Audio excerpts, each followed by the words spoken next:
നമുക്ക് നിങ്ങളുടെ focus എത്രയുണ്ടെന്ന് test ചെയ്താലോ? 30 സെക്കൻഡ്സ് ടൈം. ഞാനിവിടെ ഒരു കൗണ്ട് ഡൗൺ ടൈമർ വയ്ക്കും. 30 സെക്കൻഡ്സ് നിങ്ങൾക്ക് ചിന്തകളില്ലാതെ നിങ്ങളുടെ മനസ്സിനെ ഏകാഗ്രമാക്കിയിരിക്കാൻ പറ്റുന്നുണ്ടോ നോക്കുക. Count down starts now.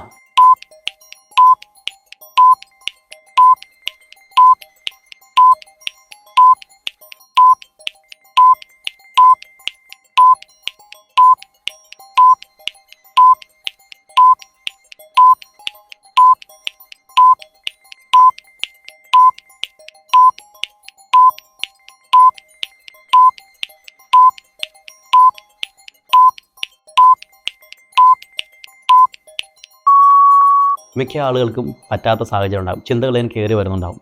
അപ്പോൾ ഇതിനെയാണ് നമ്മൾ ഓവറായിട്ട് തിങ്ക് ചെയ്യുക എന്ന് പറയും, ഫോക്കസ് ഇല്ലാത്ത അവസ്ഥ എന്ന് പറയും. ഇതിന് കുറേ ടിപ്സും കാര്യങ്ങളൊക്കെ ഉണ്ട്. അപ്പോൾ എങ്ങനെയാണ് നമ്മുടെ ഫോക്കസ് കൂട്ടുക, അതിന് വേണ്ടി ടിപ്സ് നിങ്ങൾ കമൻസ് ആയിട്ട് എത്ര പേർക്ക് 30 സെക്കൻഡ്സ് നിങ്ങൾക്ക് ചിന്തകൾ റെഗുലേറ്റ് ചെയ്ത് ഇരിക്കാൻ പറ്റിയെന്ന് വിചാരിച്ചാൽ ടൈപ്പ് ചെയ്തിട്ടാൽ മതി. പറ്റാത്തവർക്കുള്ള ടിപ്സ് ഞാൻ അടുത്ത വീഡിയോയിൽ തരുന്നുണ്ടാവും. അപ്പോൾ ബൈ.